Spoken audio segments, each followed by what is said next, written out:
podcast is part of the Sports Social Podcast Network.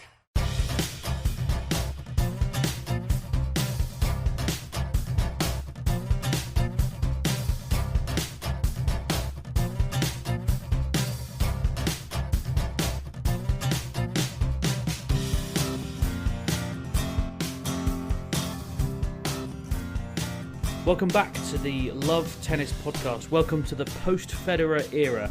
It's yet another post-era podcast. I'm James Gray of the iNewspaper and inews.co.uk. I'm joined, of course, by our resident tennis coach, Calvin Betton, and since George Belshaw is still away on someone else's honeymoon, we've got Michael Hincks, who's been covering for me on my weekend off at the iNewspaper, and who's a freelance sports journalist of all different manners, and I think he won't mind me saying he's also a big Roger Federer guy. So we apologise in advance for any bias. Usually we don't apologise for bias because people think we're biased against everyone. Mike, thank you very much for coming on. How are you? Good, yeah. I didn't put on my Roger Federer top for the podcast, but I can go and fetch it if you want. It's got a few holes in because it's a few years old, but I wore that out over the weekend. Very good. Of course, Roger will be part of what we talk about today. Our last podcast was called the Roger Federer one, so we'll try not to overdo it. We've got loads of Laver Cup stuff to go through. We'll talk about Andy Murray, we'll talk about Djokovic, talk about Felix, we'll talk about ticket prices. And there's also been some tennis going on elsewhere in the world, so we'll touch on Emma Raducanu and her latest injury scare. There's also been wins for Brandon Nakashima, Lorenzo Sonego, Katarina, Alexandrova and Lyudmila Samsonova. And also, Pat and Cash won another doubles title, but that happens so often these days that it's hardly worth remarking upon. But there is only one place to start, of course. It is the Laver Cup here in our home city, which almost all of us managed to be away for. I was at a wedding at a brewery where I drank the whole bar from left to right. It was great. And because it was in Yorkshire, it only cost me about 40 quid to have 9 pints. So I give them a shout out. It's the Ossett Brewery, just outside of Wakefield. And they've got a cracking selection, although the strawberry pale ale I probably can't recommend. And it did stop me in my tracks a bit at pint 4. How much did I cry? Not relevant. How much did Roger Federer cry? An awful lot. Mike, you were there on behalf of the Eye to witness what was, I guess a remarkable weekend, but give us your kind of overall impressions of what went on. How important was the tennis? Tennis? No, it was. The moment he announced that, the week prior, you just knew that this wasn't the Laver Cup. It was basically I think I wrote it about 50 times over the weekend, the Roger Federer retirement party. So I think there was anticipation. There was a big build-up. There was about 1,000 RF hats and the merch of this brand and beyond that he's obviously advertising. And everything that he advertises, head, you name it, Credit Suisse, it was all there. So it was the Federer Show from the get-go. And I think obviously initially you get into the afternoon session on the Friday and you're thinking, hang on a minute, okay, there's a tournament that he may have created 5 years ago, but there is still this trophy to be won, and that was definitely the second most important thing that was going on, at least on the Friday. So yeah. Calvin, from a distance, I suppose, and you consumed it, I guess, in the way that the majority of people have consumed it, which is over the TV and over Twitter and over social media. Do you think that the Federer thing overshadowed it, or actually is the Laver Cup such that there wasn't much to overshadow? It was a bit of both. It did overshadow it, but it was really the Roger Federer retirement party. For example, like my dad was asking me when Federer's last match was on. I don't think he even knows what the Laver Cup is. And I think a lot of people were like that. I did wonder whether they actually ballsed it up a little bit with the schedule, because Murray's match went on so late, and I wonder whether they lost a bit of viewership. I think the end of the match, it was gone midnight, wasn't it? By the time about 12:30, I think. Yeah. And I don't know was the stadium still full, Mike? The arena was still full. To be fair, I think people realised the sense of the occasion. So whereas maybe the French or the US Opens, where people would be departing, I think people were And another point that we'll get onto about the ticket prices, I think people probably thought that they can afford the Uber home, or Uber journey home. Yeah, because that would have been beyond the last tube, right?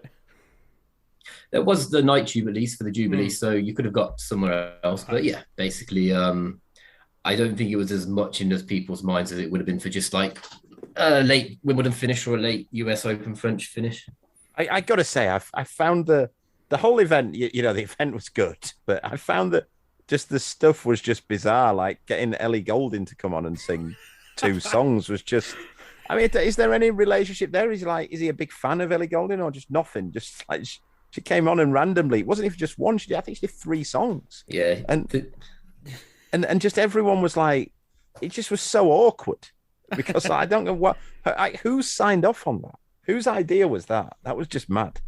Yeah, I think the announcer even. Well, the thing that got me is obviously from our perspective, you're thinking about you got stuff to write up, you've got a press conference to follow, you've got whatever, and then Ellie Goulding comes out and you're just like, okay, and then the announcer goes, and for more singles go to elliegoulding.com, and you're like, what have we been stuck in? And then I think Roger straight away in the press conference after, he just said, no, I had no idea what was coming.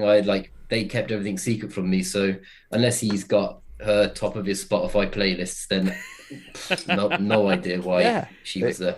It was so bad. I found that just so odd and seemed like such a corporate, bog standard corporate move that they pull now all the time. And it's like they have this sort of, I don't think they almost have this list of artists, and Ellie Goulding's definitely on there, along with Sophie Ellis Bextor is also on that list of things that of people who will pull in probably lower cost than the elite level to come and sing some songs. I just Googled it out of interest to see who Ellie Goulding's agent is, and she's a Wasserman client, and they have a really big sports wing.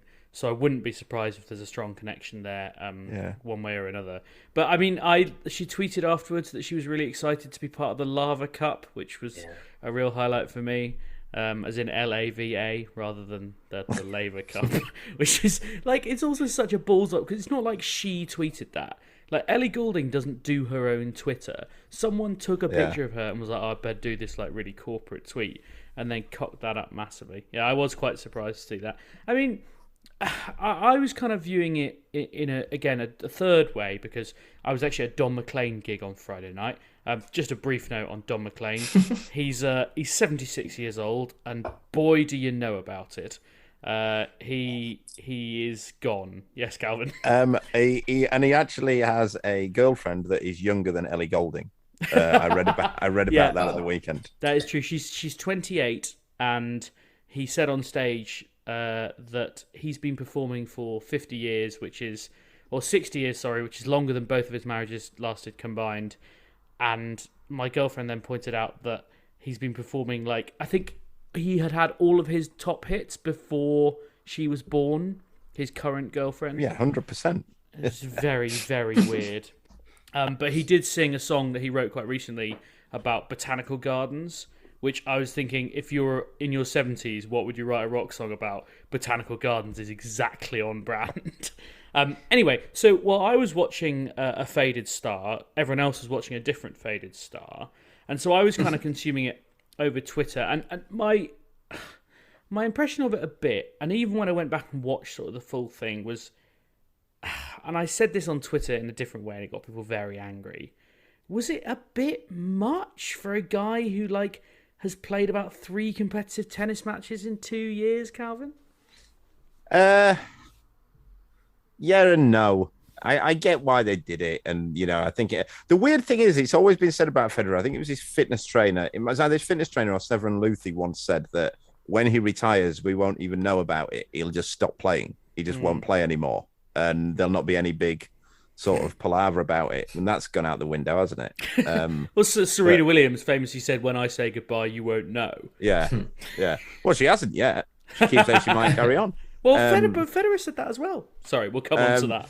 But I found the doubles a bit of a tough one. It wasn't a great standard, and I don't know. I'm not for 1 second suggesting that they had some agreement in place or anything, but I do struggle with the Laver Cup in general. I don't think I said to someone earlier, I don't think for a second that they've sort of agreed in advance who wins the matches.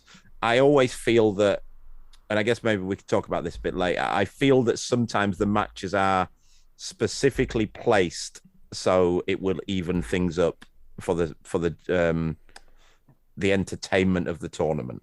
I mean, well, let's talk about it now because it's a good way to move into the tournament itself. The format is such that it's virtually impossible for anyone to have a commanding lead by the time Sunday comes around. I mean, I don't know what you think, Mike, but the idea of having the Sunday matches worth 3 points when doesn't it just render the whole Friday a bit irrelevant?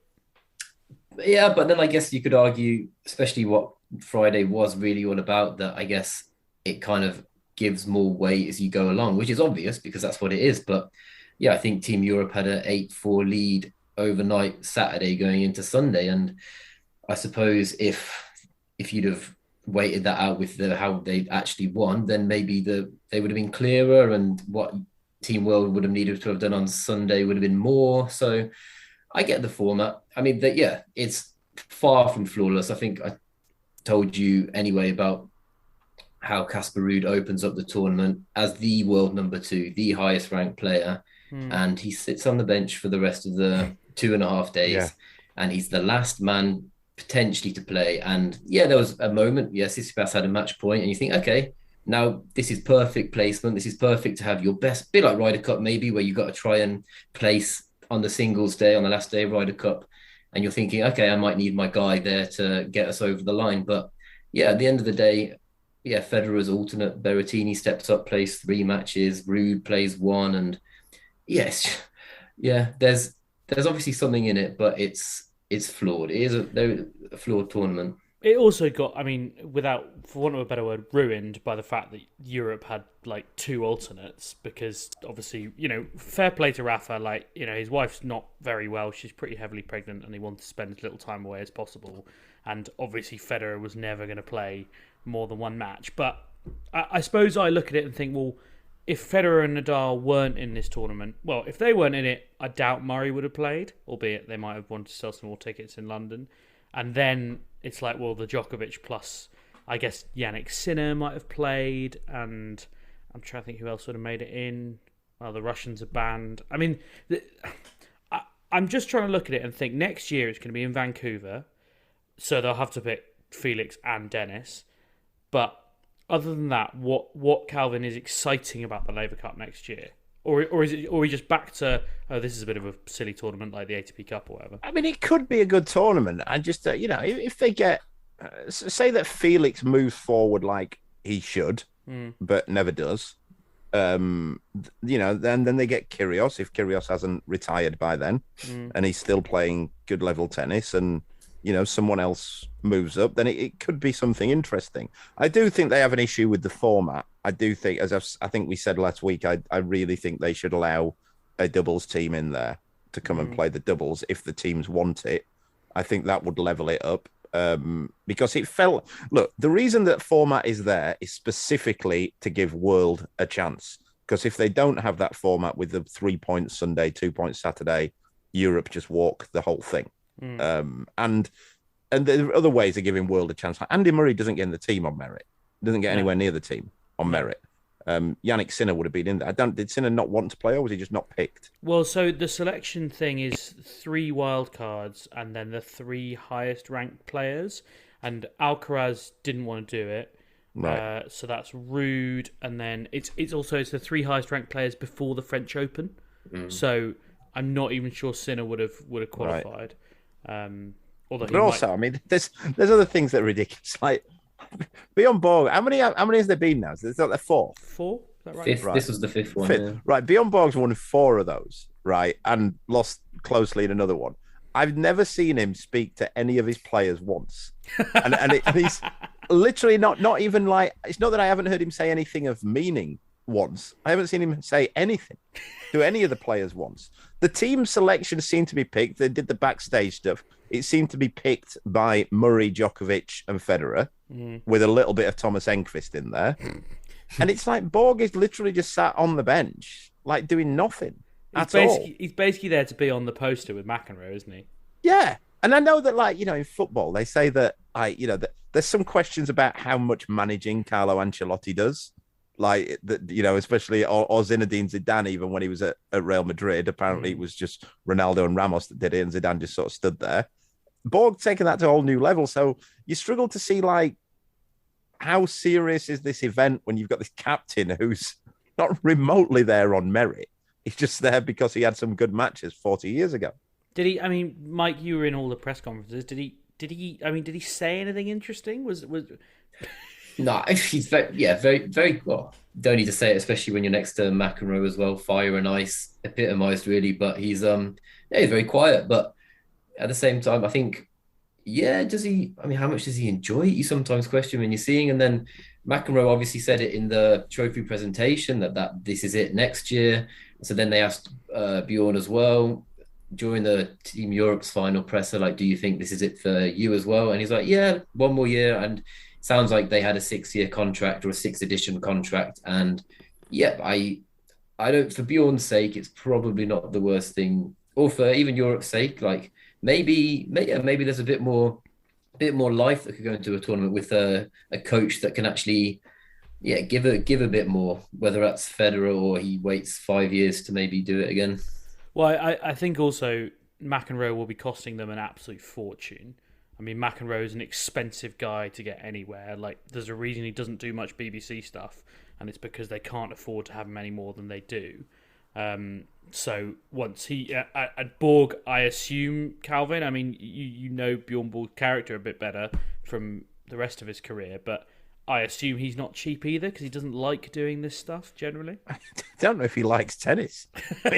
Well, I mean, he quit at like 29, he retired right? 29. He was 26. Oh, yeah, sorry. 26, and then he basically didn't come back to Wimbledon, I think, for about 35 years. Yeah. And I don't think, I think he's probably sorted that out because of his underwear brand, but he was in serious financial trouble, like in the mid-90s. But I think he's probably a wealthy man now. But yeah, I think he's always been an enigma. He can't be as like dull as what, he's McEnroe's best mate. Yeah. So he can't be, I assume he's a very cool guy. I imagine, having spent a bit of time with John McEnroe, like, I imagine he quite likes having that sort of, that calm energy, because the one thing I've noticed about McEnroe, having like sat with him, is he is so fidgety. Like, he's just always moving, and it's almost like he's just uncomfortable in the world. And I can probably imagine he quite enjoys having like Borg there, just like not really reacting, not moving, just creating this like quite calming presence around him. He's aircon. Yeah, that might be something to do with some stuff that he took in the... We definitely. I mean, can we say any of that? No, we can, because it's on his documentary. Okay, he says it on his documentary, so we're not speculating. I would imagine Federer's going to take over it's going to be Federer in 2 years' time. Yeah. I imagine it's Federer and maybe Sampras. Sampras. I mean, you do well to get Sampras' mate. It's Federer's mate. And I think Roddick maybe. I do think Roddick. One I'd love, and I don't think they will, but some person who I really think deserves it would be Del Potro. Yeah. I'd love to see that, and I'm sure he'd have some.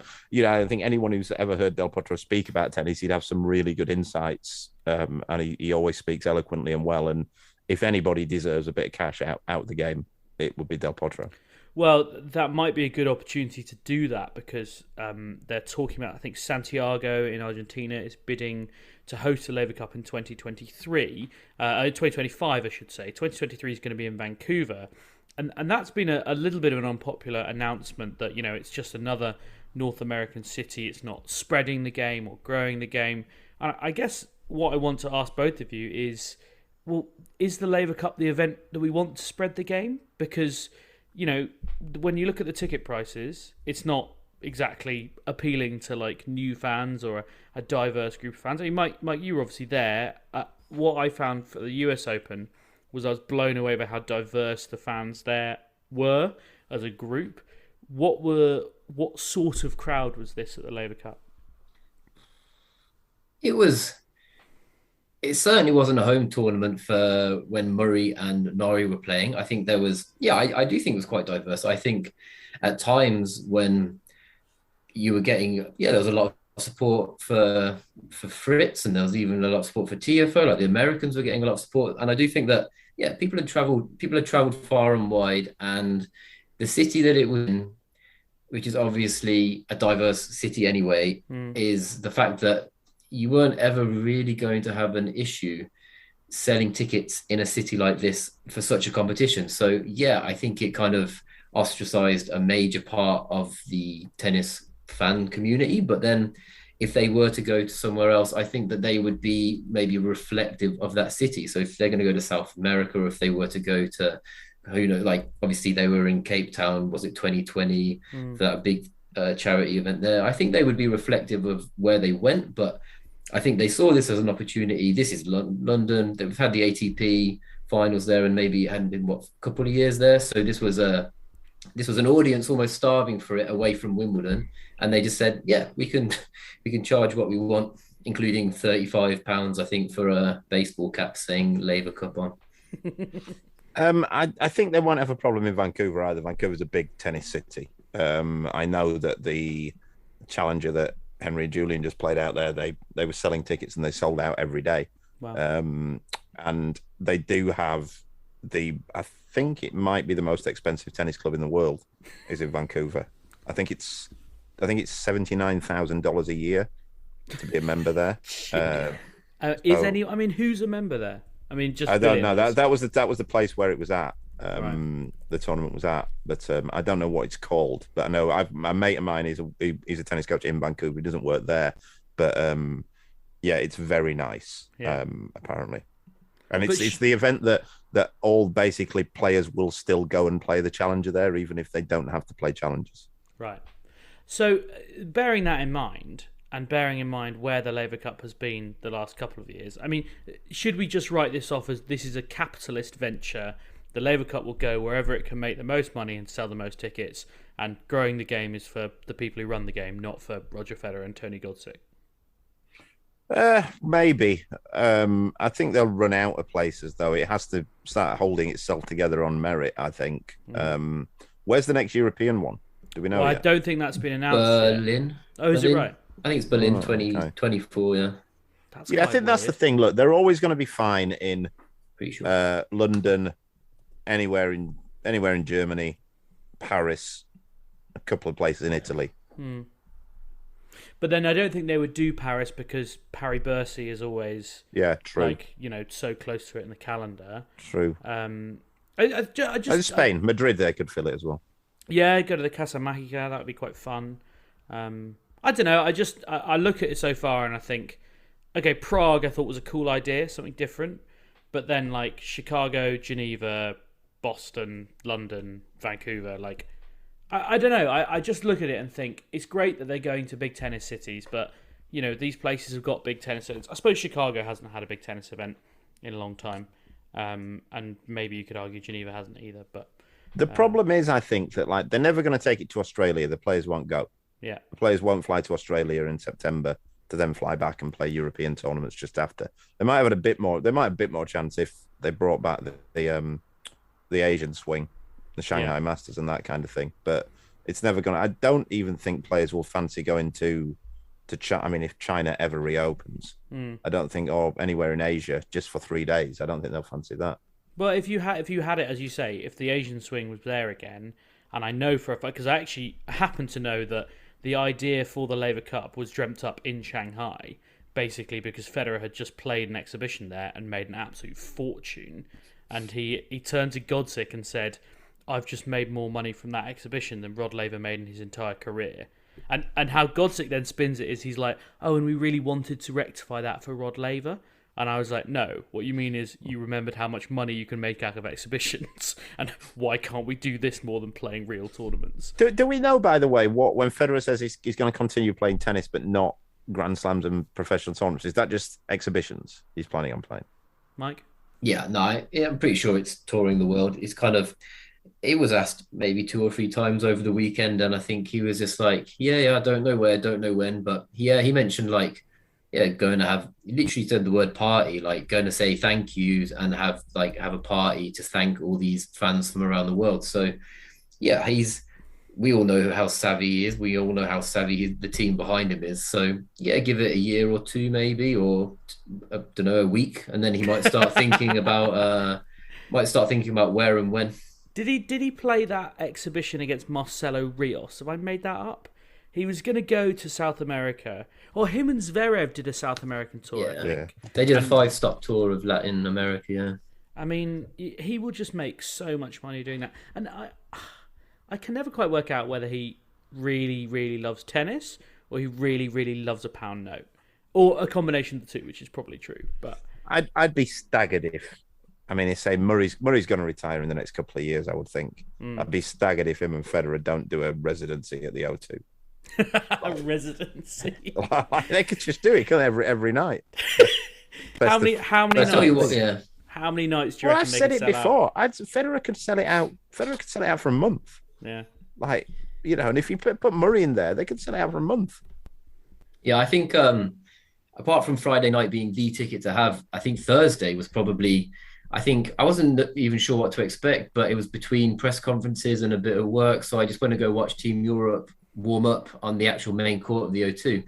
And yeah, like we're saying, this whole show is run very savvily. So what do? They bring out Federer and Nadal and they warm up with Djokovic and Murray. And the crowd absolutely loved it, to the point where if every session had been those four doing a little rally, doing a few points, I think people would have been talking about that weekend almost as much as they have been anyway about Team World pipping Team Europe on the final day. It just went down a storm, and I think whoever got out on Thursday, those tickets, I think they would be as lucky as anyone, especially on Saturday. Yeah, and it's very weird because, from a tennis perspective, Calvin and I talked about it. From a tennis perspective, it was crap. For want of a better word, you want to go watch Mansour Bahrami at Wimbledon.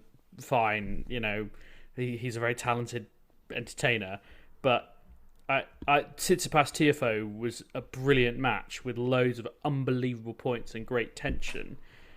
And I suppose the reality is that these guys haven't had 15, 20 years of legendary matches to build their profile and get that. But it's just, I think that's where I struggled with that. It's a serious event. You can, if you're having a serious event, right? Again, you don't have a captain who doesn't say anything. You don't. If you're desperate to win it, regardless of his stature as probably the greatest player of all time, you're not putting Federer in a doubles match to play for a point. You're not putting Nadal in there in a doubles match. There's better. You might put Nadal in, I guess, but you'd have Djokovic on as regularly as you can get him on court. You wouldn't be picking Andy Murray. Yeah, that sort of thing. It's like. It's like Ryder Cup. It's like having the Ryder Cup and Britain selected Nick Faldo to come out and play something. You just wouldn't do it. I don't know. Faldo's still got a hell of a swing. It's a fair point, and the problem they're going to have now is if they want it to not be an exhibition next time, they need to kind of switch gears, and they need they've sort of made it an exhibition this time. And next time they need to say and almost decide up front, this is or isn't an exhibition. Sorry, I'll say, I keep interrupting, James. I'll say it again. I realise I'm labouring this point, and probably because I'm obviously heavily invested in doubles. The reason that World won it basically was they had a doubles player. Jack Sock decided the outcome of that match. He won two, and I know he lost a close one as well. But if you want to make it more serious, allow them to bring the doubles players in, because Ram and Sock, I think, would be any combination of the Team Europe squad. Hi, I'm Hannah Cockcroft, and on the latest Paralympics GB podcast, I'm celebrating the 10th anniversary of London 2012 as I look back on the landmark games with the help of some of my fellow Paralympians, like six-time Paralympian Dan Greaves. My best memory, and I thought this was just epic, was London in London. And we had our own chauffeured BMW, and we went from Heathrow to Stratford in, 25 minutes. And I was like, this is sick. I was like, this is a bit of me. Listen now. Search the Paralympics GB podcast wherever you find your podcast. The Paralympics GB podcast with Hannah Cockcroft. Welcome back to the Love Tennis podcast with me, James Gray of the iNewspaper and iNews.co.uk. As usual, I've got Calvin Betton, our resident tennis coach, and we've got freelance sports journalist Michael Hincks, who's been at the Laver Cup for us. Well, not for us, but for himself and for everyone, for the world over the last couple of days. We're talking Laver Cup. We've been talking a lot about Roger Federer and the Laver Cup as a whole, but there was some tennis going on that didn't involve Roger Federer, and I did want to kind of touch on a few of the performances that we saw. I guess maybe I wanted to ask who was our Laver Cup MVP? Mike, why don't you go first, since you're going to have the most authoritative opinion on this? Well, yeah, I think especially from what felt like having I think I described it as having a hangover without touching a single drop of alcohol on Saturday. So you get there and you're like, oh, we got a tournament now. So I think it was, yeah, in terms of players, like you really needed someone to raise the severity almost of what is an exhibition. So yeah, I think Team Europe's sake, I think obviously Novak kind of saved the day there. Obviously after 2.5 months away, he comes and picks up what was four valuable points for Europe. But then, I mean, in terms of an MVP, as good as Felix was winning those last two, I think I probably would give it to Tiafoe, just because I think there's a phrase that the kids say. He understood. Okay, that sounds even. We sound like an old man, but he understood the assignment. Basically, he got it straight away. Like in the absence of Kyrgios, basically, he knew to do all of that sideline stuff. He knew to just he practiced fake fainting on the side, and then obviously what was most essential maybe about that, to know that it wasn't a pure exhibition, was he was just like, no, I'm gonna beat Federer and Nadal at match point or whatever, or this guy's retiring in about 2 minutes, I'm still gonna whack him as hard as I can on the elbow because it's doubles tennis. And then he just, considering he lost that first set 6-1 to Tsitsipas, he just found another level and he absolutely fed off the crowd, and I think the crowd fed off him. So I'd give him my MVP just for probably saving the tournament and maybe the tournament's format going forward, because Team World really needed that win. Calvin, Felix Auger-Aliassime had the most points and is a man I know you think should be a lot better than he is. He should be. He should be competing for and winning slams. I think we saw over the weekend, the reasons why he should be doing that, and also the reasons why he's not. Over the course of a couple of days, he's a phenomenal athlete. He's the best athlete in tennis. He's a phenomenal tennis player as well. He still gets really tight. He gets really stiff when he gets tight. He gets really rigid. He's still not a great returner of serve. Still not a great volleyer. And still doesn't have a great second serve. Do you think his win over Novak on Sunday means anything to anyone, or is it Novak struggling a bit with injury and match tightness? Novak always says that. I'm not even reading anything into that. I don't think you can say match tightness when he duffed up. Who did he duff up the day before? Tiafoe on Friday. Yeah. I don't think you can say match tightness for that. He always says that he's a bit injured as well. He's like a boxer in that regard. He always says that there's been some minor injury or something whenever he loses. Felix was great in that. It should be a turning point, but I'm kind of like, I've been invested in this Felix thing a few times and thought the turning point's here, and it's not been. MVP, as I said, I think it's Jack Sock. They wouldn't have won it without Sock. They wouldn't have won the two doubles, and he was by far the best doubles player on the court. Mike, do you read anything into Djokovic? I mean, you're obviously there listening to him talk about it, or is this the usual Djokovic, or the usual, frankly, tennis player kind of, I lost, but I was injured? I mean, you could, with the cameras absolutely everywhere in the dressing room, you could make a point about getting the wrist tape out straight away. I think after that the defeat to Felix, but no, I mean, however long away, 2.5 months, and then two matches the night before. I think if we were talking about him playing, say Friday and then again on Sunday, and then on Sunday if he was still carrying something or if he was complaining about something, maybe I'd read more into it, but not when he's just played a third match in literally the space of 24 hours. Yeah, look, if he was struggling with any injury and they said to him, right, we're going to put you on singles and then straight on for doubles, he'd have gone, nah, come on, I can't be doing that with an injury. Like, and then, we're going to put you on the next day straight away as well. Like, he's going to go, no, I can't do that. If there was a tournament this week, if he was entered in a tournament this week, he'd be playing it, wouldn't be pulling out. He's going to Tel Aviv, isn't he? He's playing the ATP tournament in Tel Aviv, which I guess is next week, or that is this week, yeah? I think I'm right in saying that is this week. Right, probably is, yeah. Yeah, he's playing singles and doubles there as well. It's kind of remarkable, actually. People might not have noticed this, but he's going to be playing with, and you may know this guy, Calvin, he's 46 years old. Who was it? Jonathan Ehrlich. He's 45 years old. He's from Tel Aviv. It's his home city, I should say. And Djokovic is playing doubles with him, which I think is quite a nice... Yeah, he used to be. I don't know. I think he might have been world doubles number one. He used to play with Andy Ram. Right, they were the best pair in the world from Israel. They actually played. My mate Dave Sherwood made his Davis Cup debut playing with a young Andy Murray in Israel, and they beat Ehrlich and Ram to win the tie for Britain.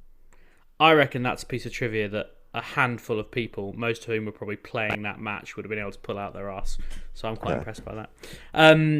So he is still playing doubles, it would appear. So I would assume that if he plays singles and doubles in Israel, he's probably fine. Oh wow! I just seen. Sorry, he won Queen's doubles with Ehrlich back in 2010. So this is the only. It looks like the only doubles that Djokovic has to his name was with Ehrlich 12 years ago. Wow. It's going to be an emotional occasion in Tel Aviv. This is of course the tournament that only exists because the Chinese swing isn't happening. I think they added this to kind of substitute the Asian swing. Anyway, we'll see Djokovic there, and I suppose that will give us a bit more info on exactly how injured he is or isn't. He's still planning, he says, on playing Turin at the end of the year. He, of course, will qualify if he's in the top 20 in the race because he's a Grand Slam champion. So he's actually, I think, 15th at the moment in the race, but that will be good enough to get him in, and he says that's a big target for him. The other guy I kind of wanted to just touch on a bit was Cam Norrie, who, okay, he lost in what they're insisting on calling a Laver breaker, but we're going to keep calling a match tiebreaker because that's what it is. But he lost to Taylor Fritz, and he lost the first set quite badly. Mike, not a great result. Yeah, I think the whole couple of years, I think what is Cam Norrie is a question in itself, and what level is he, and has he got to 8 by sheer persistence? It's tough to say. Like, when you're watching him play Taylor Fritz, you're looking at one man and saying, yeah, you're looking at Taylor Fritz saying that you're by far the more accomplished player, basically. So yeah, I can't see.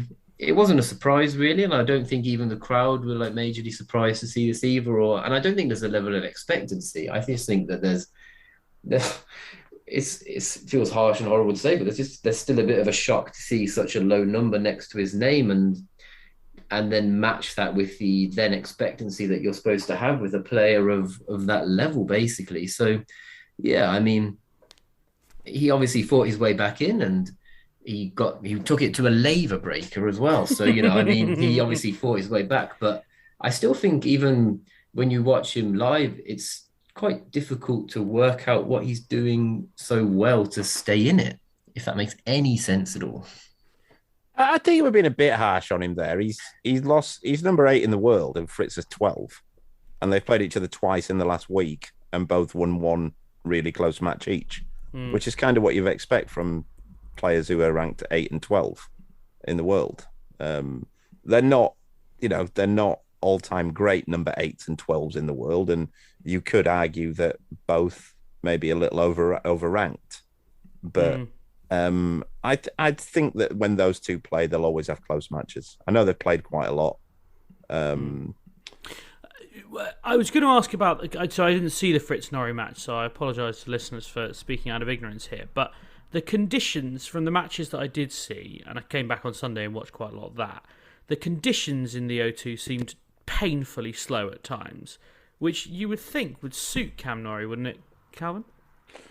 Yeah, It's one of those with that type of player. You never really know because sometimes the guys who defend really well, they need a little bit extra from the court as well.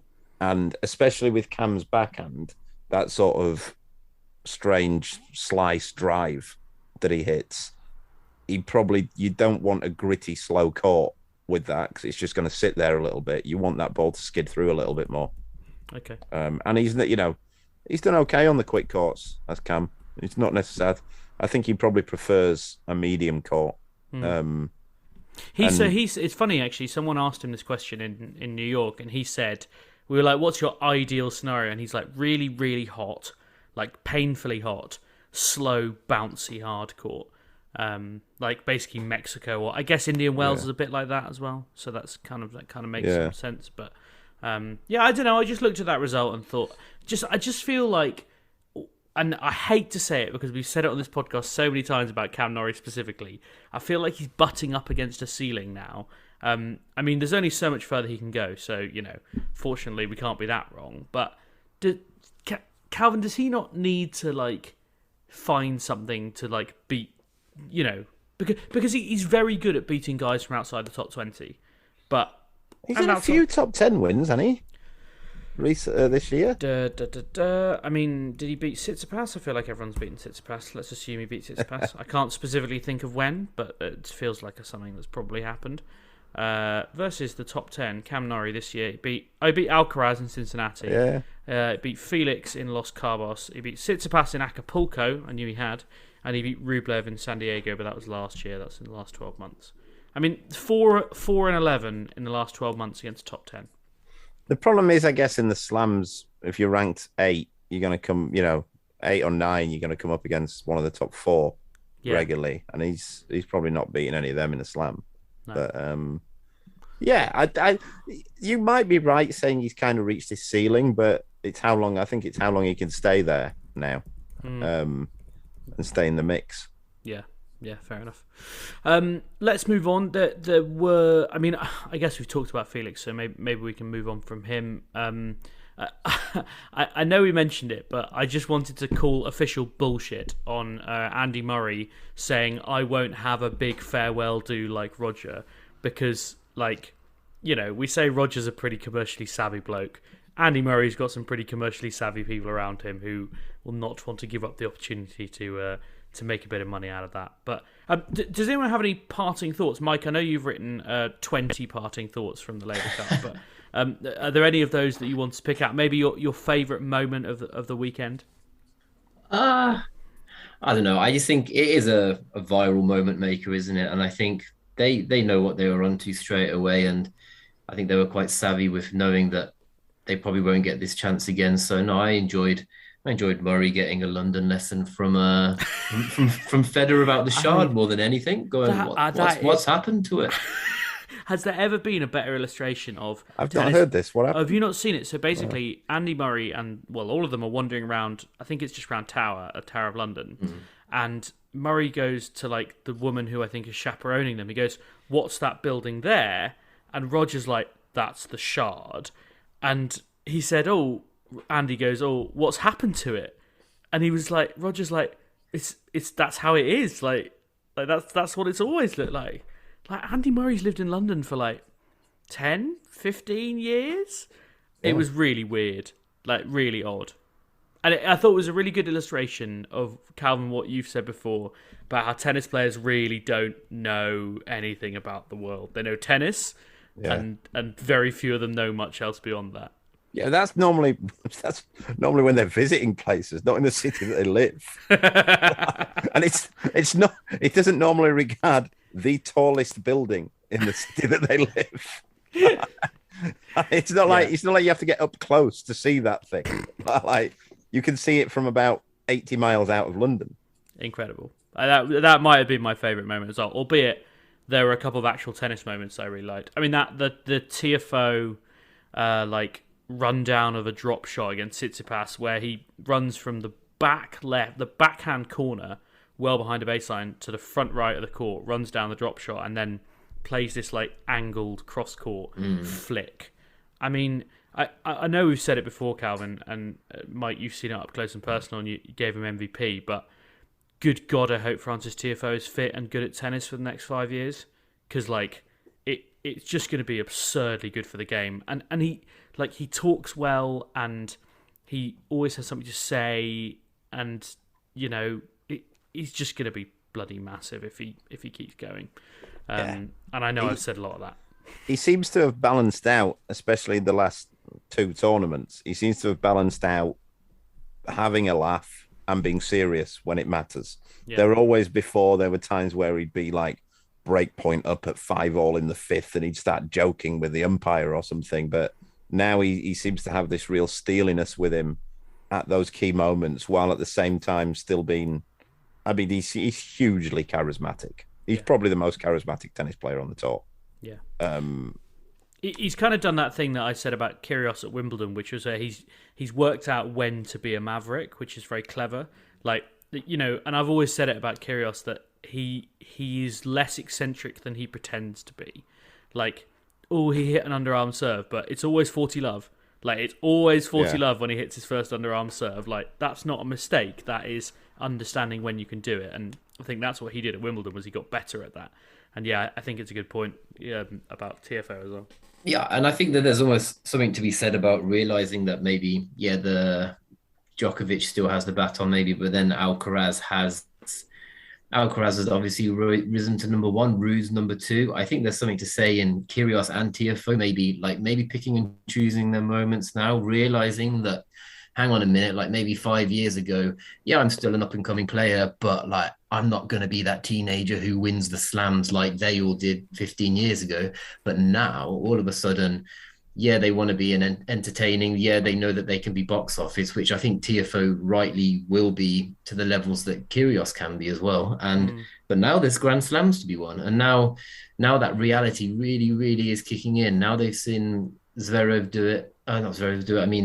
Alcaraz do it, and then I know team feels like 2 years ago. It does almost feel like a lifetime ago, but they're sensing and smelling that opportunity now.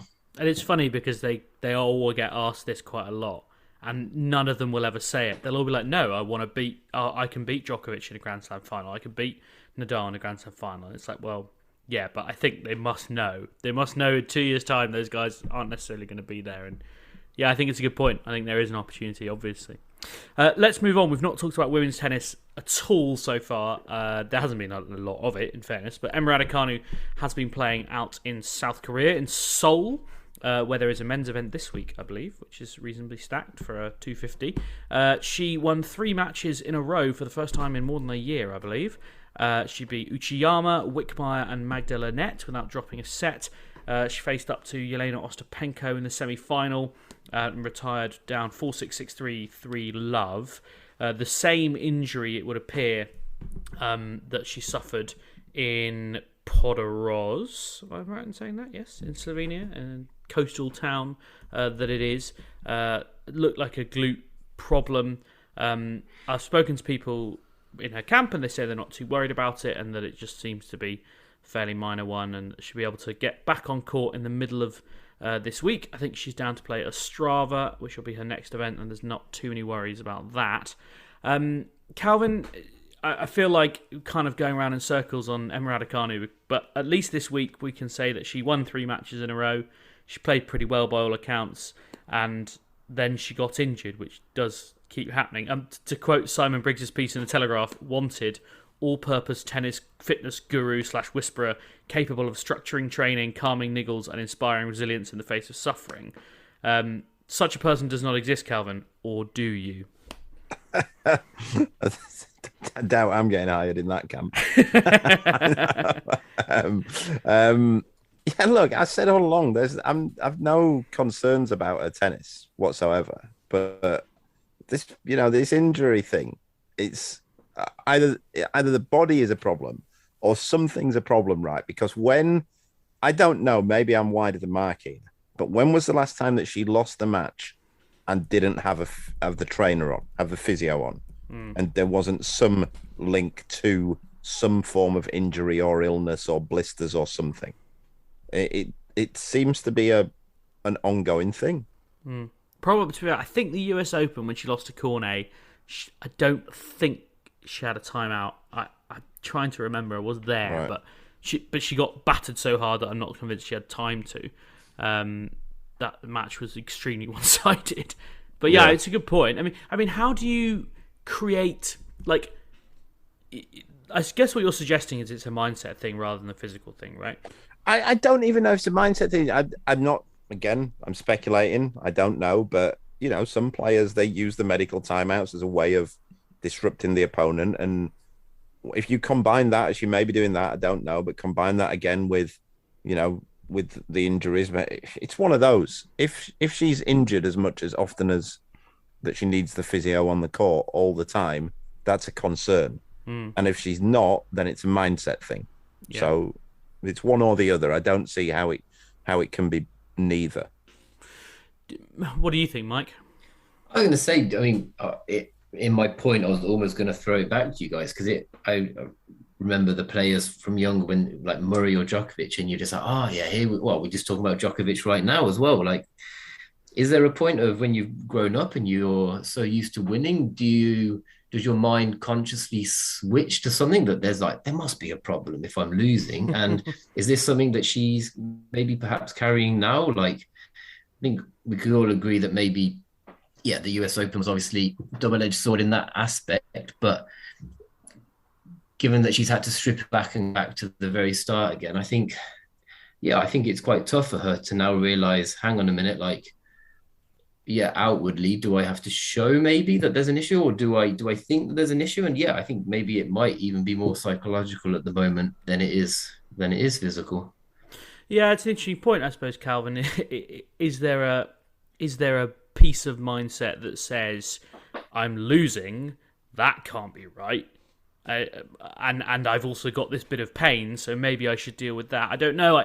I sometimes have felt with Raducanu in the past when I've been there, or even watching on TV, that like it's an issue that probably was nothing and maybe didn't need treatment. Like, you know, this most recent one in Portoroz, she had a medical timeout, got her thigh strapped, and then won the next set 6-love. Like, that suggests that maybe she didn't need that medical timeout or treatment. I don't know. Yeah. I mean, I'll say this to Mike, that this is not really something that started happening since she started winning things. It's something that's been going on as long as I can remember her playing tennis, which is since she was 12. Which is to say, the injury problems. Yeah, not the. I don't know whether she wouldn't have been having injury timeouts on ITF junior events and that kind of thing regularly, but yeah, the injury problems have been an issue, but. It's always strange how it's something different. It keeps changing like all the time. But yeah, I'm sure there is, you know, that kind of mindset. But it's all, again, it's not specific to Emma, but this is a problem that you get with players like her who are obviously approaching superstar status. Who's telling her, Emma, you got to stop getting the physio on court. This is getting a bit silly. You need to start focusing when you're losing. Just start focusing on winning, and you know, she's sacking coaches for a lot less than that. So, yeah. And it's also interesting to note, and I don't know whether it's relevant, but Will Herbert, who has been her regular physio, wasn't in Seoul, which, given that she obviously flew out there with not an injury, like I know for a fact that they didn't consider it a bad injury, and she won 3 matches on it, so she clearly wasn't struggling, but. I thought that was a little bit unusual, like, you know, a guy who she really values and massively trusts, and like one of the few guys who's been around quite a lot. But then it's also there's also a point that, you know, she's thinks of herself and carries herself as an elite tennis player, and she hasn't got a full-time like physio or S&C person, which, you know, I have to question. There is, yeah, you've got to question it. Everybody's got to. You absolutely have to question that, but. It's one of those things that are the people around her. And I'm not, you know, tennis players are strange souls. And I say what I just previously said, meaning that I'd lay the blame at the people around her rather than her, because I don't know who's telling her these things or who's in a position to tell her these things. I don't know who that is. Yeah. all the coaches that she employs will know that they're on basically a 1 week contract. Yeah. A rolling 1 week contract. And so I don't know who's going to tell her, who's the position that's going to say, look, this mindset is holding you back if it's a mindset thing. And if it's not a mindset thing, then I don't see how the people who are communicating to the media, it's nothing serious, she'll be good to go again next week. I don't guarantee you. I reckon there's a fair chance we're having this discussion next week. And it becomes a problem. It's all people ever talk to me about, really, when Raducanu comes up in conversation. It's like, why isn't she winning and isn't she injured all the time? And that's a bit weird. And if you're managing someone like Emma Raducanu, you want people to be talking about how great she is, or what an impressive person she is, or how special her sponsors are. So yeah, very strange, really. We're running out of time, so we've got to do some quick hits. Titles for, as I mentioned, Ludmila Samsonova in Tokyo, beating Zheng Qinwen, and I apologise for murdering that name as usual. But two players who you need to watch because they're all both, I think, going to go quite far. A title for Katarina Alexandrova against Elena Ostapenko, two players who you need to watch just because they're fun, not because necessarily they're up-and-comers. Lorenzo Sonego won the title in Metz. Alexander Bublik tried to hit a smash with the handle of his racket and lost the point at break point down. I don't know if anyone has anything to say for that. Can anyone make a point that that's good for tennis? George can. He's not here, though, as we discussed in our WhatsApp group. Yeah. For obviously, no one heard it, but George was making the point that he's good for tennis because people talk about him. I counted that with he's not, because the only reason people talk about him is because he doesn't try. He's the guy who doesn't try. Yes. No one cares about anything else about what Alexander Bublik does. Correct. But people might care what Brandon Nakashima does, because he has won his first ATP title in his hometown of San Diego with a second serve ace to seal it. He impressed me at Wimbledon against Kyrgios. He seems like a nice chap. I don't know if you know him at all, Calvin. I feel like you guys might have moved in the same circles a bit. I don't know him. He's always one thing that always strikes me about Nakashima is he's a lot younger than you think he is. Like, you look at him, he looks about 28, and yeah. I think he's 20 maybe. He looks he's 21. He looks really sort of, just mature, physically developed, I suppose. Yeah, he doesn't look like it. I'm not saying he looks old. He just looks like he's like one of those guys who, as long as I've seen him, and I guess I first saw him when he was maybe 17, he looks like he was born at 29 years old. And, Mike, you're a man who hasn't aged in the last 10 years, but did look about 30 when you were 20. So I think you can probably relate. Oh yeah, absolutely. Apart from the grey, stacked as a 15-year-old. Yeah. I wish. That's what playing county level Gaelic football does for you. Clearly. What can I say?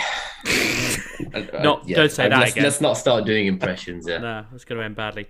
I think that's all we've got time for this week. Thanks very much for coming on, Mike, and Calvin, of course, for sparing an hour of your busy schedule for us. This has been the Love Tennis Podcast. Please do leave us a rating or a review wherever you get your podcasts. Do drop us an email, lovetennispod@gmail.com. We love getting them. And most importantly, do come back next time.